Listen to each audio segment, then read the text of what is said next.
नमस्कार,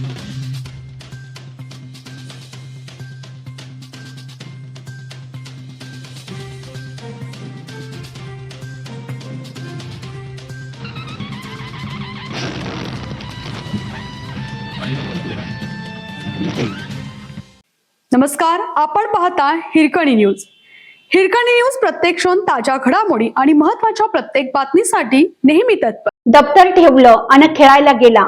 मित्रांसमोरच 14 वर्षाच्या अश्वितचा दुर्दैवी अंत. पुण्यात काय घडतंय?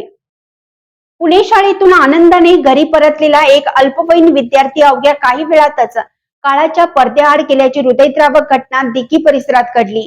मित्रांसोबत पोहण्यासाठी गेलेल्या एका 14 वर्षीय मुलाचा पाण्यात बुडून दुर्दैवी अंत झाला. अश्वित हा दिघी येथील रामचंद्र गायकवाड विद्यालयात इयत्ता 9वी मध्ये शिक्षण घेत होता. शनिवारी सकाळी शाळा सुटल्यानंतर तो नेहमीप्रमाणे नेहमीच्या उत्साहात घरी आला. त्यानंतर सकाळी 10च्या सुमारास तो घरामागे असलेल्या स्थानिक तलावावर मित्रांसोबत पोहण्यासाठी गेला. पाण्यात उतरल्यानंतर अश्विनला पाण्यात खोलीचा अचूक अंदाज आला नाही आणि तो हळूहळू खोल पाण्यात बुडू लागला.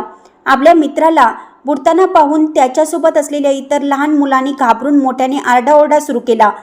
त्याचवेळी तलावाच्या काठावर कपडे धुण्यासाठी आलेल्या काही महिलांच्या हे लक्षात आलं. मुलांचा आक्रोश ऐकून त्यांनी न घाबरता परिस्थितीचं गांभीर्य ओळखलं आणि लगेच पोलिसांना फोन करून घटनेची कल्पना दिली.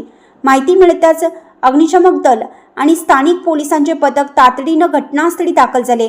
अग्निशमक दलाच्या जवानांनी पाण्यात शोध मोहीम राबवून अश्विनला बाहेर काढलं. त्याला तात्काळ पिंपरीतील यशवंतराव चव्हाण स्मृती रुग्णालयात उपचारासाठी दाखल करण्यात आले. मात्र तेथील वैद्यकीय अधिकाऱ्यांनी त्याला तपासून उपचारापूर्वीच मृत घोषित केलं. एका हसत्या खेळत्या विद्यार्थ्याचा असा अचानक अंत झाल्याने भोसले कुटुंबावर दुःखाचा डोंगर कोसळला आहे.